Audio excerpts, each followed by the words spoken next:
Bonjour, bienvenue au Stade pour l'économie. L'exercice du jour, c'est la deuxième partie de l'exercice 4 du TD1. Ça a l'air d'être un peu une redite de la première partie, puisque, en fait, concrètement, on vous demande de refaire la même chose que ce que vous avez fait dans la première partie avec une autre fonction. Seulement, ce n'est pas une redite complète, parce que les variables ne sont pas indépendantes, et donc il va falloir faire effectivement le calcul de la covariance. Et donc l'intérêt de cette deuxième partie de l'exercice, c'est d'apprendre à calculer la covariance si vous ne savez pas encore le faire. Donc si vous savez déjà calculer les covariances pour des variables continues, c'est formidable, je vous félicite. Sinon, eh bien vous pouvez continuer. Donc voilà l'exercice 4. Nous, ce qui nous intéresse, c'est en fait la cinquième question. On dit même question pour... Alors c'est quoi les mêmes questions? Les mêmes questions, c'est on nous donne une fonction, on doit vérifier que c'est une densité jointe, on doit calculer les densités marginales, on doit se demander si les variables aléatoires qui sont représentées par ces densités marginales sont indépendantes ou non. Et puis enfin, on doit calculer la covariance entre les variables. Alors la question qui n'est pas posée, et par laquelle je voudrais vous faire commencer, c'est en fait de vous représenter ou de nous représenter ce dont on parle. Ce dont on parle, n'est-ce pas, c'est donc une fonction qui est vraisemblablement une densité, du moins pour certaines valeurs du paramètre. Cette fonction, c'est x plus y. Enfin, elle vaut x plus y si x et y sont dans le carré 0, 1. Et sinon, elle vaut 0. Donc, cette fonction, donc, en fait, on va la représenter comme une altitude au-dessus du plan xy. Donc on imagine que la fonction, c'est ce qui dépasse de votre écran. Il n'y a rien qui dépasse de votre écran, naturellement, mais il faut se représenter par une expérience de pensée qu'on essaye de supplémenter là avec des petits dessins.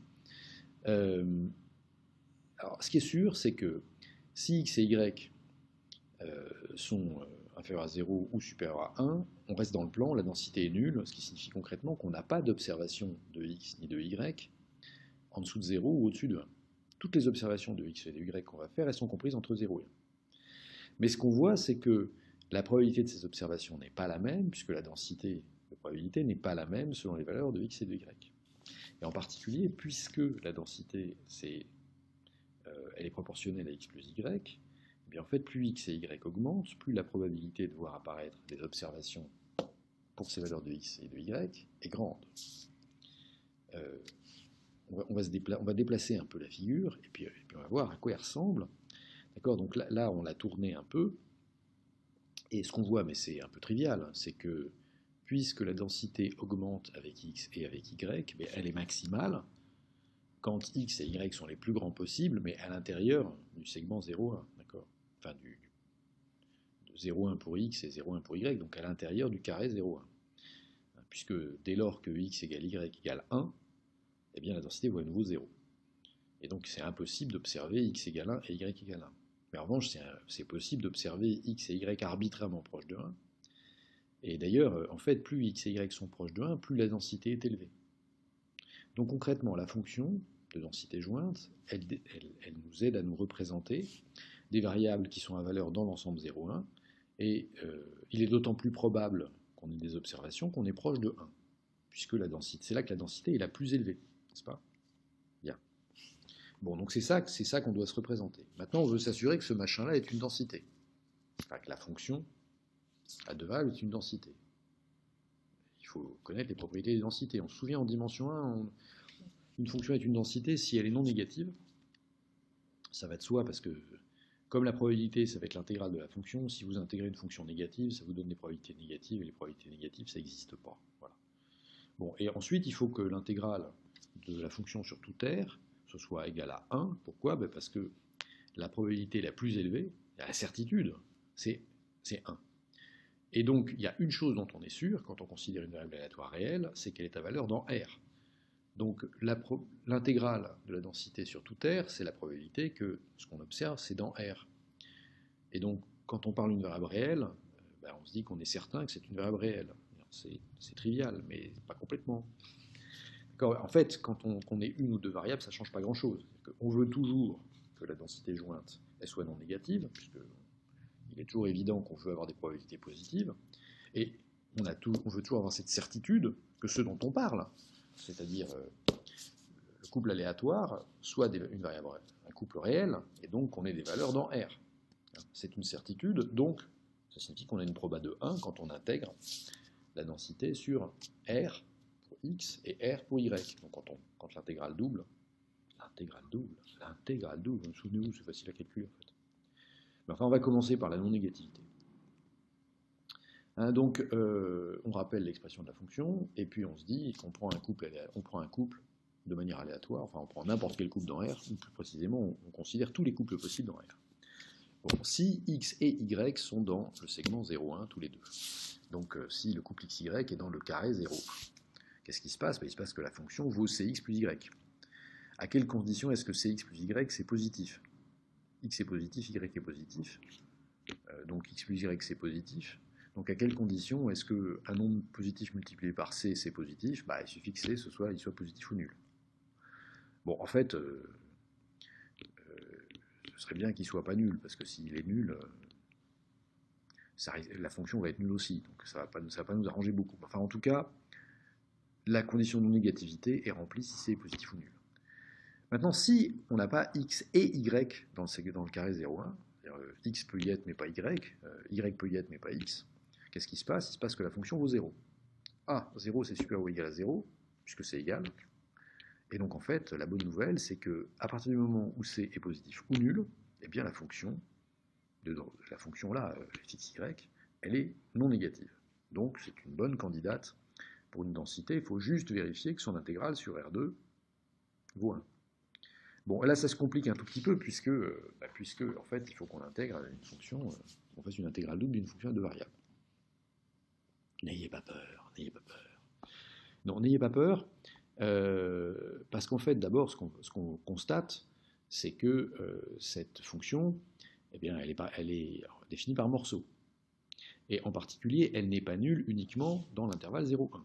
Si bien que l'intégrale de moins l'infini à plus l'infini de l'intégrale de moins l'infini à plus l'infini de la fonction à deux variables dx dy, en fait, c'est l'intégrale de 0,1, puis après, il reste quoi? Après, il reste l'intégrale de moins l'infini à 0 de l'intégrale de moins l'infini à plus l'infini dx dy, ça veut dire quoi? X est quelconque, y est plus petit que 0. Si y est plus petit que 0, par définition, de fxy, la fonction étant nulle, on intègre une fonction nulle. Quand on intègre une fonction nulle, ça donne 0. Troisième intégrale, l'intégrale de 1 à plus l'infini, de moins l'infini à plus l'infini dx dy, x est quelconque, y est entre 1 et plus l'infini. Si y est entre 1 et plus l'infini, alors la densité jointe est nulle, la fonction qu'on intègre est nulle, et donc, puisque la fonction qu'on intègre est nulle, l'intégrale est nulle, et donc les deux intégrales du bas ne valent rien. Bon, donc, on n'a pas totalement fini, mais au moins on a montré que l'intégrale qu'on a à calculer, c'est pas une intégrale impropre avec des bornes infinies, c'est juste une intégrale de 0 à 1. C'est peut-être un peu plus simple. Bon, alors cette intégrale de 0 à 1, c'est l'intégrale de 0 à 1 de Cx plus y dx dy. Comme une intégrale c'est une somme, c'est linéaire, on peut sortir le c, et il nous reste donc à calculer c fois l'intégrale de 0 à 1 de l'intégrale de 0 à 1 de x plus y dx dy. En fait, on va commencer par le commencement, c'est-à-dire qu'on va commencer par calculer l'intégrale de 0 à 1 de x plus y dx, et puis ensuite on remettra ce qu'on a trouvé à la place de cette intégrale. Bon, alors pour calculer cette intégrale de 0 à 1 de x plus y dx, il faut trouver une primitive de x plus y, mais une primitive de x plus y quand on intègre en x, d'accord? Donc une primitive de x plus y dx, si vous voulez, ou une primitive en x, ou une primitive intégrée par rapport à x. Enfin, vous avez compris, quoi. Le truc qui est que quoi? En fait, pour trouver une primitive de x, ce qu'on sait, c'est que on va faire comme si on ne connaissait pas les primitives.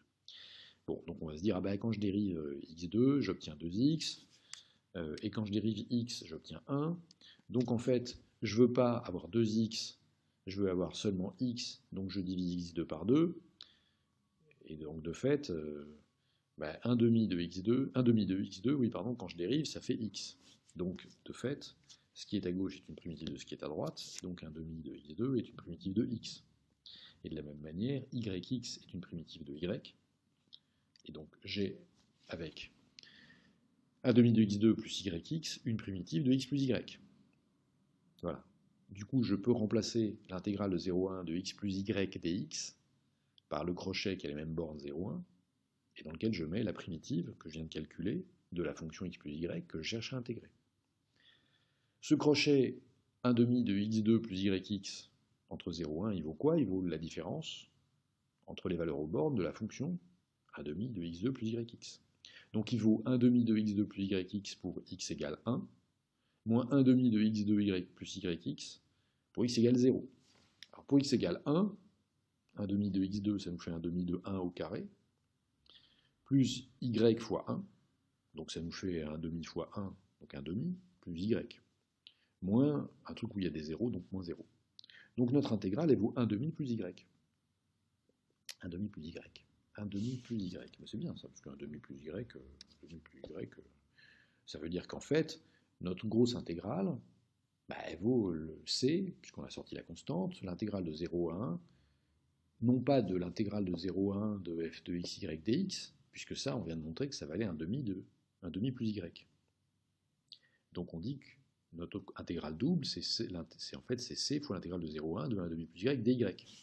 Et pour calculer cette intégrale, il suffit d'avoir une primitive de 1 demi plus y dy. Bon, alors là c'est enfantin, d'accord, puisque en fait quand on dérive y, on trouve 1, donc quand on dérive 1 demi de y, on trouve 1 demi.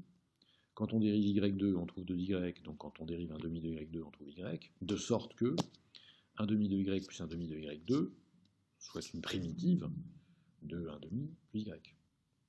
Donc en fait, on va reporter ça, et au lieu d'avoir l'intégrale de 0 à 1 de 1 demi plus y dy, ben, on a en fait le crochet avec les mêmes bornes 0, 1, et dans le crochet, on met la primitive qu'on vient de calculer pour la fonction qu'on cherchait à intégrer. Donc 1 demi de y plus 1 demi de y2. La valeur de ce crochet, c'est la différence entre les valeurs aux bornes de l'expression qui est dans le crochet. Donc c'est 1 demi de y plus 1 demi de y2 pour y égale 1, moins 1 demi de y plus 1 demi de y2 pour y égale 0. Donc 1 demi de y plus 1 demi de y2 pour y égale 1, c'est 1 demi fois 1 plus 1 demi fois 1 au carré. 1 demi fois 1, ça fait 1 demi, plus 1 demi fois 1 au carré, ça fait 1 demi, donc 1 demi plus 1 demi, ça fait 1. D'accord? Bon, 1 demi plus 1 demi, ça fait 1, et 1 demi fois 0, ça fait 0, plus 1 demi fois 0 au carré, ça fait 1 demi fois 0, ça fait 0. Donc on a donc 1 moins 0. 1 moins 0, ça fait 1. Donc on a c fois 1, bah c fois 1, ça fait c. Voilà. Donc en fait, tout ce travail-là, toute cette grosse intégrale, moins l'infini à plus l'infini, moins l'infini à plus l'infini, fxy dx dy, ça vaut c. Oui, mais on voulait que ça vaille 1. Ben, en fait, ça vaut 1 si c est égal à 1. Puisqu'on nous demande pour quelle valeur du paramètre est-ce qu'on a une densité. Réponse, pour c égale 1. Alors, juste, on va faire un peu de maths de seconde. On va se demander si... on va se demander à quoi correspond ce calcul, en fait, de se dire que cette intégrale vaut 1. Ça consiste à dire donc que l'air qui est sous le plan bizarre en pente, là, ça vaut 1. En fait, est-ce qu'on n'aurait pas pu le voir d'emblée? Bah si, on aurait pu le voir d'emblée, parce que ce qu'on a calculé, c'est donc qu'on a calculé le volume. Pardon, on a calculé le volume qui était sous le morceau de plan, là, sous le losange qui est en pente. Et là, ce qu'on a calculé, c'est que ce volume était égal à 1. Comment est-ce qu'on aurait pu voir que ce volume était égal à 1? En fait, ce volume, c'est quoi? C'est qu'on a une base qui est un carré, et puis on a un plan incliné, d'accord? Alors, je dis, la base c'est un carré. Pourquoi c'est un carré? Parce qu'on a l'origine du repère, c'est 0, 0. Et puis ensuite, on sait qu'on a x et y qui sont justement dans 0, 1. Donc, les quatre sommets de ce carré, c'est 0, 0, 1, 0, donc 1 sur l'axe des abscisses, 0 sur l'axe des ordonnées. Ça, c'est x égale 1, y égale 0. 0, 1, pardon, c'est x égale 0, y égale 1, et puis 1, 1. Donc on a bien un carré avec les quatre sommets qui sont unitaires. Donc c'est un carré de 1 de côté, donc surface 1. Bon, et puis, en fait, donc ça c'est la base de notre figure géométrique, de notre solide. D'accord ? Et en fait, l'élévation de notre solide, qu'est-ce que c'est? C'est une pente. Enfin, c'est une forme qui va couvrir ce solide, dont on sait que l'altitude est 0 au point 0, 0, puisque l'altitude c'est x plus y. C'est cx plus y, mais on a dit c égale à 1.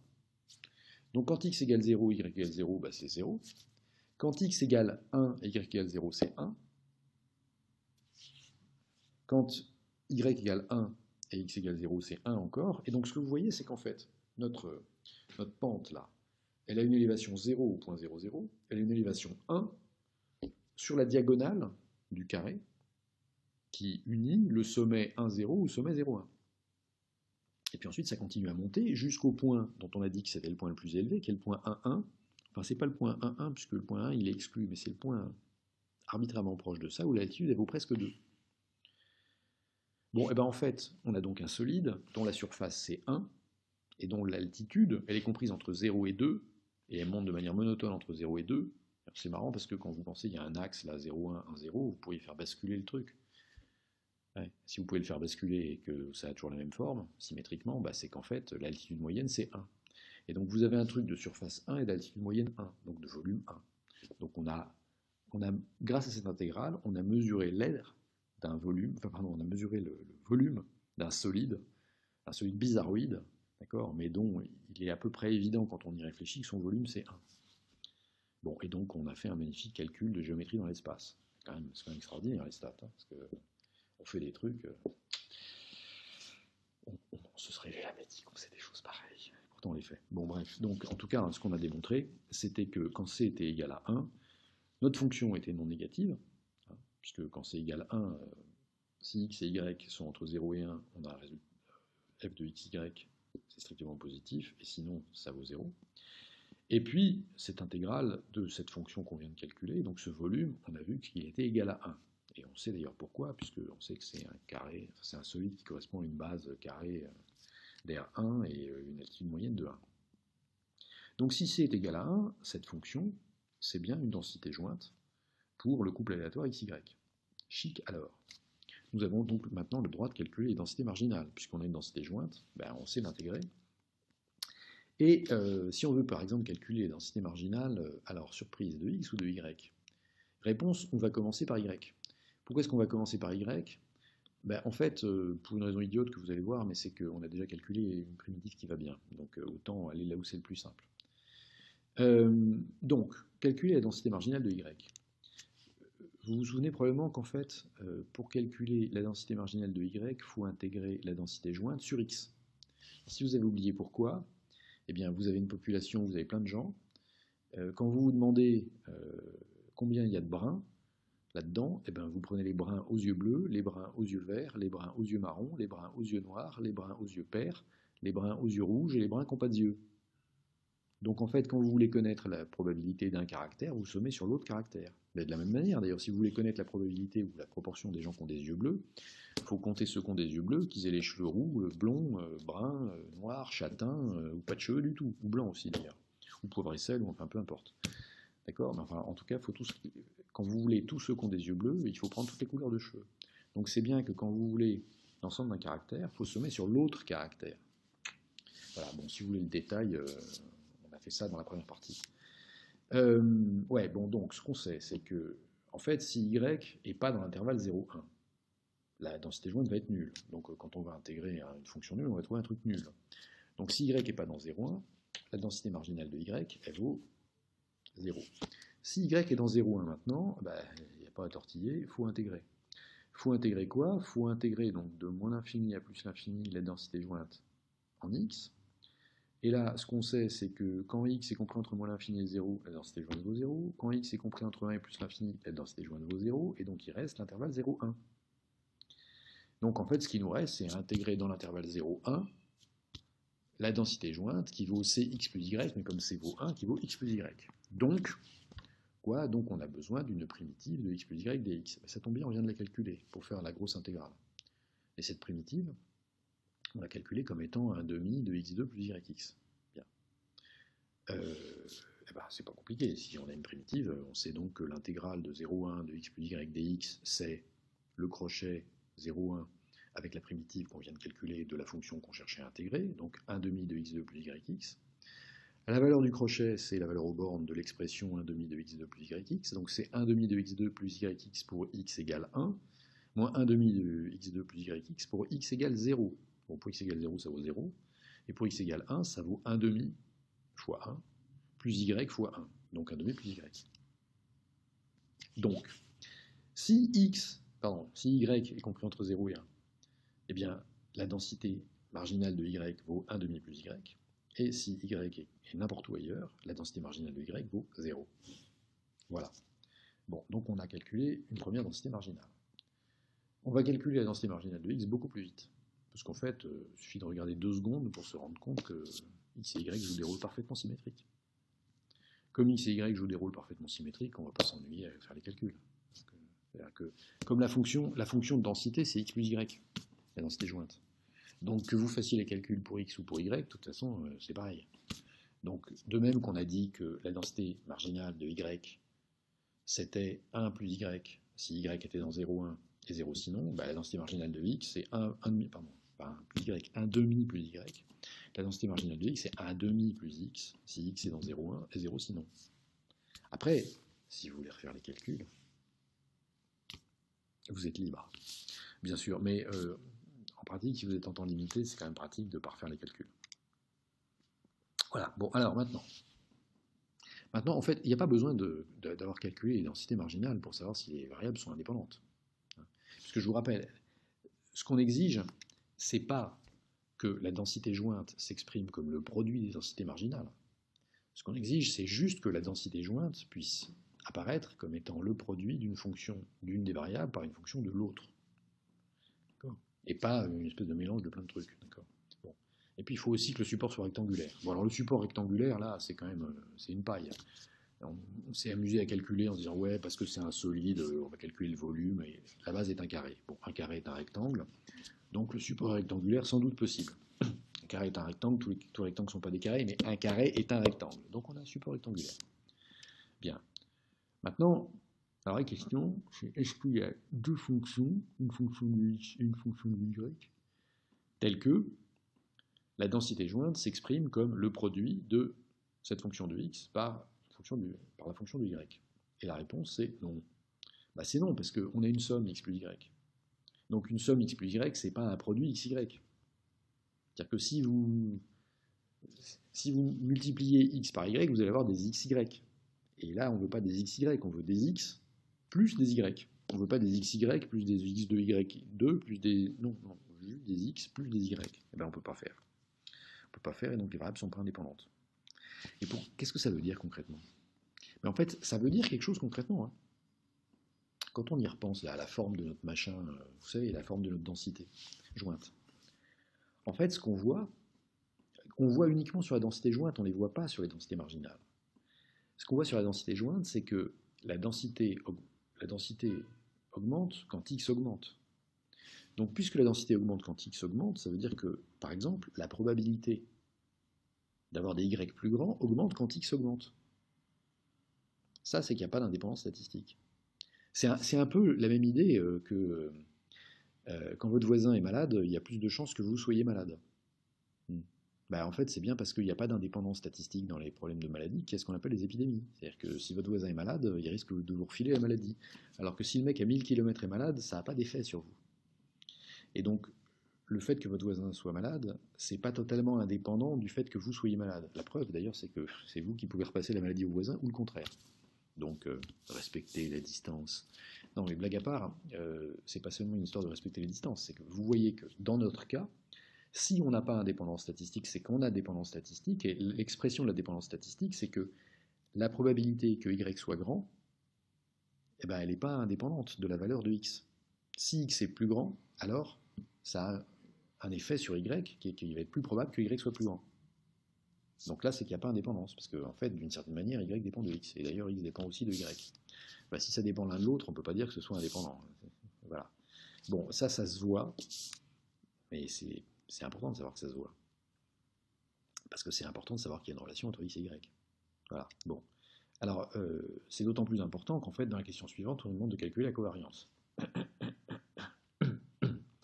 Et là, le problème, c'est que comme elles ne sont pas indépendantes, on ne peut pas s'en sortir comme dans la première partie en disant comme elles sont indépendantes, la covariance est nulle. Non, on ne peut pas, il faut calculer. Il faut calculer, et la covariance de x, y, c'est quoi? C'est l'espérance du produit x, y moins le produit des espérances.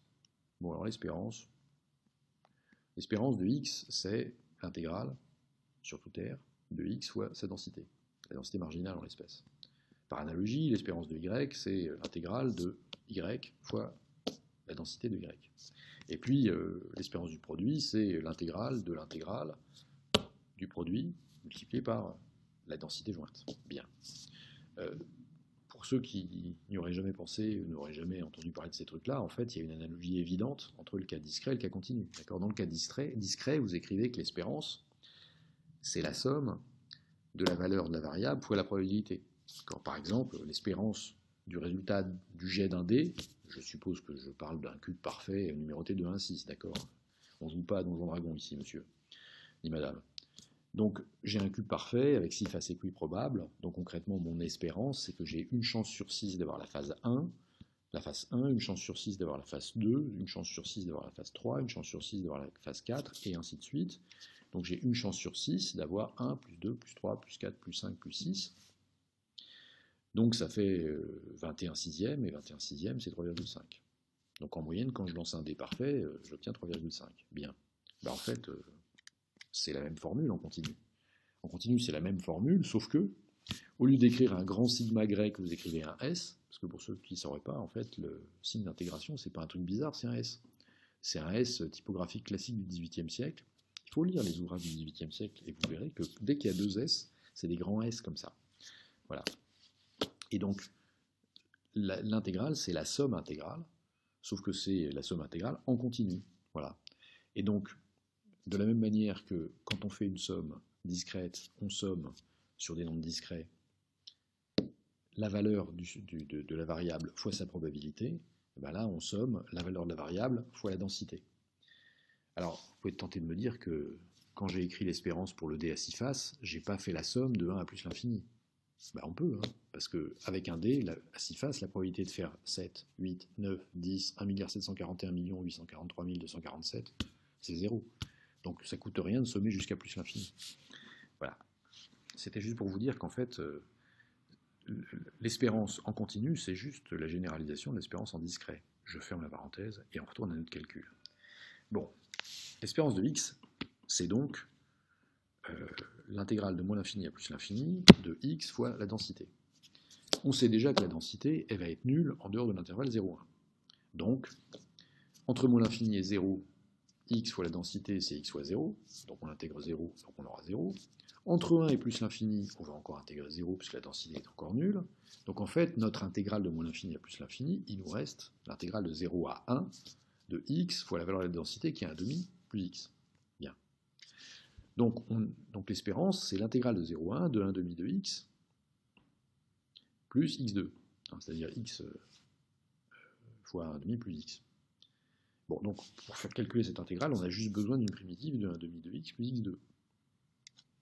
À vue de nez, comme quand on dérive x2, on trouve 2x, quand on dérive x3, on trouve 3x2, avec les coefficients qui vont bien, si on prend un quart de x2 plus un tiers de x3, un quart de x2, quand on dérive, ça va nous faire un quart fois 2, un demi de x, c'est ce qu'on veut, et un tiers de x3, ça va nous faire un tiers fois 3x2, donc un tiers fois 3, ça fait 1, donc ça fait x2, donc c'est bien ce qu'on veut. Donc ok, donc un quart de x2 plus un tiers de x3, c'est bien une primitive de 1 demi de x plus x2. Bien, eh ben, on reporte ça, c'est-à-dire qu'en gros, l'intégrale de 0,1 de 1 demi de x plus x2 dx, c'est la même valeur que le crochet de 0,1 de 1 quart de x2 plus un tiers de x3. La valeur de ce crochet, c'est quoi? En fait, c'est la valeur aux bornes de l'expression qui est dans le crochet, donc 1 quart de x2 plus un tiers de x3. 1 quart de x2 plus un tiers de x3 pour x égale 1, ça nous fait 1 quart de 1 plus un tiers de 1, donc ça nous fait 1 quart plus un tiers. Moins 1 quart de 0 plus un tiers de 0, ça fait 0. Donc 1 quart plus un tiers, 1 quart plus un tiers, 1 quart plus un tiers, 1 quart plus un tiers. Vous vous souvenez en cinquième, quand vous avez deux fractions, vous les mettez au même dénominateur. Ici, le même dénominateur, 4 fois 3, c'est 12. Donc 1 quart plus un tiers, c'est 1 fois 3 sur 4 fois 3, plus 1 fois 4 sur 3 fois 4, donc 4 plus 3 sur 12, 7 sur 12. D'accord. Bon, on est bien avancé, oui, puisqu'on a fait une partie du calcul. En fait, on a fait la moitié du calcul. Parce que, vous vous souvenez, on a déjà dit pour les densités marginales, la densité marginale de y, elle est exactement du même type que la densité marginale de x. Bon, si on a la même densité marginale, on va trouver la même espérance, puisque x et y sont symétriques. Donc l'espérance de y, c'est la même chose que l'espérance de x, c'est 7/12. Bien. Donc il reste le gros morceau, l'espérance de XY. L'espérance de XY, bon, il y a la même astuce que celle qu'on a faite quand on a voulu calculer l'espérance de la densité, au tout début, enfin pardon, quand on a voulu calculer l'intégrale de la densité, et qu'on a dit, en fait, il y a 3 morceaux là-dedans. Hein. C'est-à-dire qu'il y a un morceau 0,1,0,1 où là, la densité ne va pas être nulle, et puis il y a des morceaux, et puis il y a des morceaux moins l'infini 0 et 1 plus l'infini, où ça va être nul. Bon, donc, quand on se sépare des morceaux où la densité est nulle, ce qui nous reste à intégrer, hein, c'est donc l'intégrale de moins l'infini à plus l'infini de l'intégrale de moins l'infini plus l'infini de xy fois la densité jointe, ça va se simplifier en l'intégrale de 0,1 de l'intégrale de 0,1 de xy fois x plus y, d'accord, puisque la valeur de la densité jointe, quand elle n'est pas nulle, c'est entre 0 et 1, et ça est x plus y.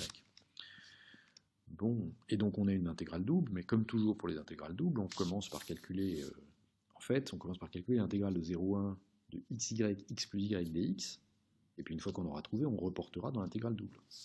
Donc pour calculer cette intégrale, ce qu'il nous faut, c'est une primitive de la fonction qui est dedans. La fonction qui est dedans, c'est xy x plus y dx. Bon, donc en fait, on développe et ça nous fait x2 y plus xy2 dx. Bon, allez, on va considérer qu'une primitive de ce machin-là, d'accord, c'est 1 tiers x3y plus 1 demi de x2 y2. Et puis on vérifie quand on dérive ce truc qu'on a bien, alors 1 tiers de x3y quand on dérive par rapport à x, ça nous fait 1 tiers de x3, la dérivée de x3 c'est 3x2, fois 1 tiers, ça nous fait x2, fois y, ça nous fait donc x2y. Et puis 1 demi de x2 quand on dérive, ça nous fait 1 demi fois 2 fois x, donc ça nous fait x fois y2, c'est ce qu'on veut. Ça roule. Donc 1 tiers de x3y plus 1 demi de x2y2, c'est bien une primitive de x2y plus xy2. Parfait. Et donc notre intégrale, c'est quoi? C'est le crochet avec 1 tiers de x3y plus 1 demi de x2y2. Donc, c'est en fait, la valeur de ce crochet, c'est la valeur aux bornes de l'expression. Donc c'est 1 tiers de x3y plus 1 demi de x2y2 quand y vaut 1, moins 1 tiers de x3y plus 1 demi de x2y2 quand x vaut 0. Quand x vaut 0, en fait, l'expression vaut rien du tout. En revanche, quand x vaut 1, on a en fait 1 tiers fois 1 fois y, donc ça nous fait 1 tiers de y, plus 1 demi fois 1 fois y2, donc 1 demi de y2. Donc il nous reste 1 tiers de y plus 1 demi de y2. Voilà, donc on reporte. Et donc notre intégrale de 0,1 de xy, x plus y dx, donc celle qui est pas l'intégrale complète, mais juste celle qu'on vient de calculer, elle vaut 1 tiers de y plus 1 demi de y2, donc on la remplace par 1 tiers de y plus 1 demi de y2. Et donc l'espérance de xy, du produit xy, ça devient l'intégrale de 0,1 de cette fonction qu'on vient de calculer, 1 tiers de y plus 1 demi de y2 dy.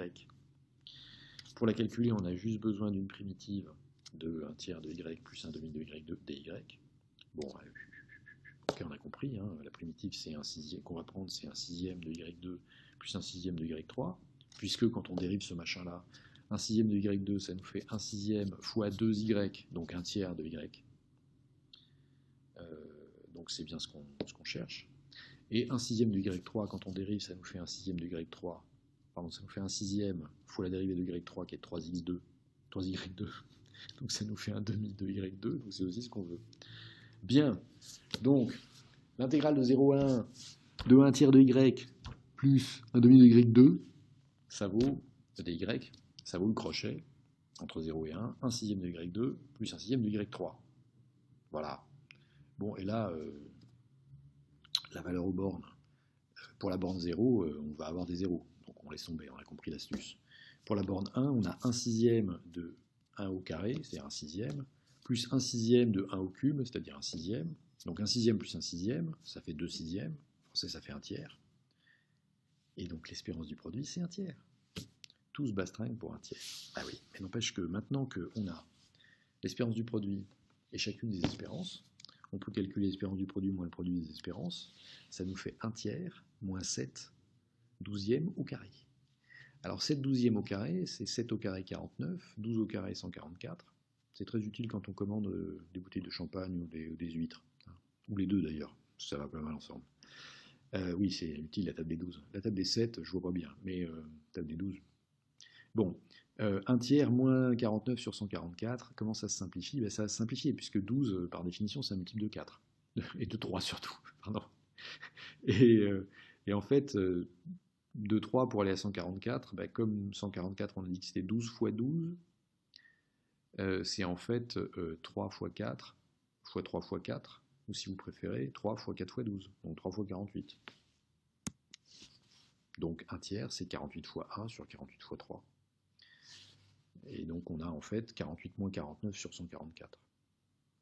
Et comme 144, en fait 144, c'est pas très difficile parce que 1 divisé par 144, ou si vous voulez 1000 divisé par 144, c'est 7. Parce que à vue de nez, 144 fois 7, c'est 998. Donc on n'est pas très loin, quoi. Enfin, on ne se trompe pas beaucoup en disant que moins 1 sur 144, c'est moins 0,007. Oui. Bah oui, puisque comme 7 fois 144, ça fait 1000, 1 sur 144, ça fait 7 millièmes. Voilà, 0,07. Maintenant, vous êtes les James Bond du calcul intégral et accessoirement des covariances. Bravi, merci de votre attention et à bientôt pour de nouvelles stats pour l'économie avec peut-être un peu plus d'économie dedans.